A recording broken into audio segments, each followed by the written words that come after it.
Veg ଦିନମାନଙ୍କରେ non veg କଥା ବିଲକୁଲ ବି ମନେ ପଡ଼ିବନି। ସ୍ୱାଦ ଏମିତି ବନିବ କି ଚିକେନ୍ ମଟନ୍ ବି ଏହା ଆଗରେ ଫିକା ଲାଗିବ। ବାସ୍ ଖାଲି ପ୍ରୋସେସ୍ ଟିକେ ଚେଞ୍ଜ କରି ଆଜି ଆମେ ଛତୁ ତରକାରୀ ବନେଇବା। ଆପଣମାନେ ବି ବନାନ୍ତି ଏମିତି ଉପାୟ ଥରେ ଛତୁ ତରକାରୀ ବନାନ୍ତୁ, ଏତେ ସ୍ୱାଦିଆ ଲାଗିବ କି ଯେଉଁମାନେ ଭେଜିଟେରିଆନ୍ ସେମାନଙ୍କୁ ନନ୍ଭେଜ୍ କଥା ତ ମନେ ପଡ଼ିବନି, ଆଉ ଯେଉଁମାନେ ନନ୍ଭେଜ୍ ଲଭର୍ ଭେଜ୍ ଦିନମାନଙ୍କରେ ବିଲକୁଲ ବି ନନ୍ଭେଜ୍ କଥା ମନେ ପଡ଼ିବନି। ଏଇଠି ମୁଁ 500 ଗ୍ରାମ ଛତୁକୁ ଭଲସେ ହଳଦୀ ପାଣିରେ 2-3 ଥର ଧୋଇକିରି ମାନେ ସଫା କରିକି ଧୋଇ ଆଣିଛି ଆଉ ଚିପୁଡ଼ିକି ନେଇ ଆସିଛି। ଏଠି ଟିକେ ଛତୁ ଛୋଟ ସାଇଜ୍ର ଥିଲା, ସେଥିପାଇଁ ଚିପୁଡ଼ି ସାରିଲା ପରେ ଅଳ୍ପ କିଛି ଫୁଟା ଛତୁ ଥିଲା, ଏମିତି ହିଁ ଦିଶୁଛି। କଢ଼େଇରେ 1 ଚାମଚ ସୋରିଷ ତେଲକୁ ଦେବା ଆଉ ଛତୁକୁ ଦେଇକି ହାଇ ଫ୍ଲେମ୍ରେ ଭାଜି ନେବା। ଦର୍ଶକ ବନ୍ଧୁ, ଆଜିର ଭିଡ଼ିଓ ଦେଖି ସାରିଲା ପରେ ଯଦି ଆପଣମାନଙ୍କୁ ପସନ୍ଦ ଆସେ ପ୍ଲିଜ୍ ଛୋଟ ଗୋଟେ ଲାଇକ୍ ସହିତ କମେଣ୍ଟ ସେୟାର କରିବେ।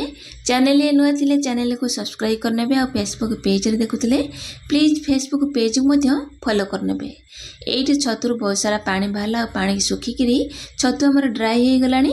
ଆଠାରୁ ଅଧିକ ଆମେ ଭାଜିବାନି, ଯେଉଁଥିପାଇଁ କି ଛତୁ ତରକାରୀ ଖାଇବାକୁ ବିଲକୁଲ ଭଲ ଲାଗିବନି। ଟିକେ ନର୍ମାଲ ପାଣି ଶୁଖିବା ପର୍ଯ୍ୟନ୍ତ ଏମିତି ରଖିକି ଭାଜିକି କାଢ଼ି ନେବା। ଛତୁକୁ ଭାଜି ସାରିଲା ପରେ ସେଇ କଡ଼େଇରେ ଆଉ 1 ବଡ଼ ଚାମଚ ସୋରିଷ ତେଲ ଦେବା। ସୋରିଷ ତେଲରେ ଆମେ ଏଇ ରେସିପିଟାକୁ ବନେଇବା, ଖାଇବାକୁ ବହୁତ ବଢ଼ିଆ ଲାଗିବ। ଛତୁ ତରକାରୀରେ ଟିକେ ଆଳୁ ପଇଲେ ମୋତେ ବହୁତ ବଢ଼ିଆ ଲାଗେ। ଆପଣମାନଙ୍କୁ ଯଦି ପସନ୍ଦ ନାହିଁ ତାହେଲେ ସ୍କିପ୍ ମଧ୍ୟ କରିପାରିବେ। ବଡ଼ ସାଇଜ୍ର 2ଟା ଆଳୁକୁ ଏମିତି ଚୋପା ଲଗାଇକିରି ଛୋଟ ଛୋଟ କରି କାଟି ନେଇଛି। ଆଳୁ ସବୁକୁ ଦେବା, ଗ୍ୟାସ୍ର ଫ୍ଲେମ୍କୁ ହାଇ ରଖିକି ଆଳୁକୁ ମଧ୍ୟ ଭାଜି ନେବା। ଯଦି ତେଲରେ ଆଳୁ ଭାଜିବାକୁ ଚାହୁଁନାହାନ୍ତି ତାହେଲେ ବିନା ଭାଜିକି ମଧ୍ୟ ଆଜିର ତରକାରୀ ବନେଇ ପାରିବେ। ଏଇଠି ଆଳୁ ଆମର ପୁରା ବଢ଼ିଆ ସେ ଭାଜି ହେଇଗଲାଣି, କଲର୍ ବଢ଼ିଆ ସେ ଚେଞ୍ଜ ହେଇଗଲାଣି। ଆକୁ ଏବେ ଆମେ ଛାଣି ନେବା। ଏଇଠି ଆମର ଆଳୁ ଭଜା ହେଇଗଲା, ଆକୁ ସାଇଡ଼୍ କରିନେବା ଆଉ ସେପଟେ ଗୋଟେ ମସଲା ବନେଇବା। ସେଥିପାଇଁ ଅଧ ଛୋଟ ଚାମଚ ଗୋଟା ଜିରା, 1 ବଡ଼ ଚାମଚ ନେଇଦେବା ଗୋଟା ଧନିଆ, 10ରୁ 12ଟା ନେବା ଗୋଲମରିଚ, ଖଣ୍ଡେ ନେବା ଡାଲଚିନି। ତା ସହିତ ବଢ଼ିଆ ବାସ୍ନା ଆସିବ, ତରକାରୀ ବହୁତ ବଢ଼ିଆ ଲାଗିବ। 2-4ଟା ଲବଙ୍ଗ, 2ଟା ଗୁଜୁରାତି ଦେବା। ଆଠୁ ଅଧିକ ଅଲଗା କିଛି ମସଲା ପକାଇବାନି। ଖଣ୍ଡେ ଅଦାକୁ ଦେବା, 8ରୁ 10 କଲା ରସୁଣ ଆଉ 1 ବଡ଼ ସାଇଜ୍ର ପିଆଜକୁ ଏମିତି ଛୋଟ ଛୋଟ କରି କାଟି ନେଇଛି, ତାକୁ ଆଡ଼୍ କରିନେବା। ଏଥିରେ ଅଳ୍ପ ପାଣି ଦେଇକି ତାକୁ ବଢ଼ିଆ ସେ ପେଷ୍ଟ କରି ଆଣିବା। ସେଇ କଡ଼େଇରେ ଅଳ୍ପ ଯେଉଁ ତେଲ ବଳିଥିଲା ସେଇଥିରେ କଲର୍ ପାଇଁ ମୁଁ ଚିନି 1 ଚାମଚ ଆଡ଼୍ କରିଛି। ଆପଣ ଚାହିଁଲେ ପକାଇ ପାରିବେ, ନାହିଁ ତ ସ୍କିପ୍ କରିପାରିବେ। 1 ତେଜପତ୍ର ଦେବା, ଅଧ ଛୋଟ ଚାମଚ ଗୋଟା ଜିରାକୁ ଦେବା। ଚିନିକି କ୍ୟାରାମେଲ କରିବା ପର୍ଯ୍ୟନ୍ତ ଟିକେ ଗ୍ୟାସ୍ର ଫ୍ଲେମ୍କୁ ଲୋ ରଖିକି ଜିରାକୁ ଫୁଟିବା ପାଇଁ ଛାଡ଼ିବା। ଏଇଠି ଆମର ଚିନି କ୍ୟାରାମେଲ ହେଇଗଲାଣି। ଆଗରୁ ଯେଉଁ ବାଟିକି ରଖିଥିଲେ ମସଲା ପେଷ୍ଟ ତାକୁ ଆଡ଼୍ କରିନେବା। ଏବେ ଗ୍ୟାସ୍ର ଫ୍ଲେମ୍ ପୁରା ଲୋ ରଖିନେବା, ଯେହେତୁ ଚିନି ପକାଇଛେ। ଚିନିଟା ପୋଡ଼ିଗଲେ ତରକାରୀ ପିତାଳିଆ ଲାଗିବ। ଆଉ ଏଥିରେ ମିକ୍ସି ଜାର୍କୁ ଧୋଇକି ଅଳ୍ପ ପାଣି ଦେବା।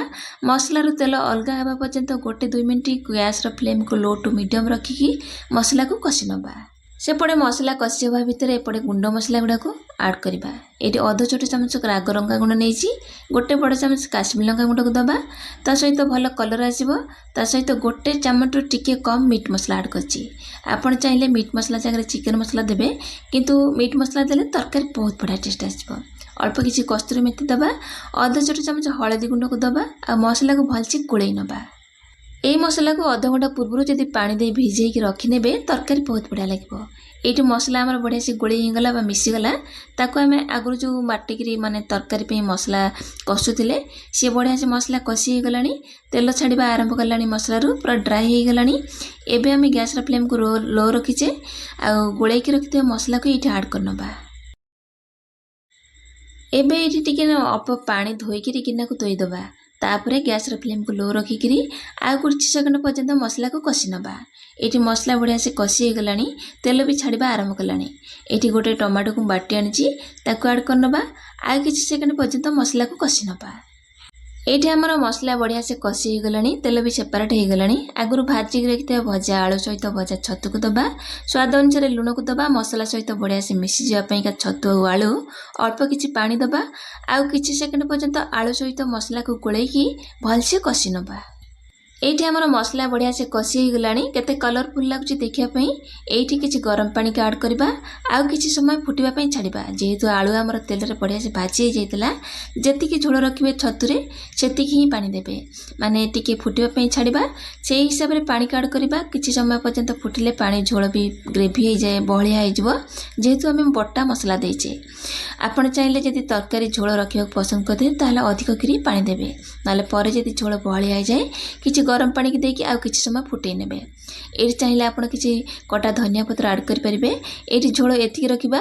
जेहेतु ए बसी माने सुखीगला परे बा तरकारी ठंडा होगला परे झोलटा पूरा ग्रेवीटा बलिया होइजिवो। जदि एतिकी झोल रखा पसंद करुछंती ताले आउ टिके अधिक पानी देके फुटेकी तरकारी की बनै परिबे। एइठी हमर सुपर टेस्टी पूरा डेलीशियस छतु तरकारी बा छतु मसला पूरा रेडी। आपण माने थरे एई ऊपर बनांतु देखिबे पिलारु बड़ समस्ती बहुत पसंद आसीबो। पुणी आसीबे गोटे नुआ रेसिपी सहित से पर्यंत रहउची नमस्कार।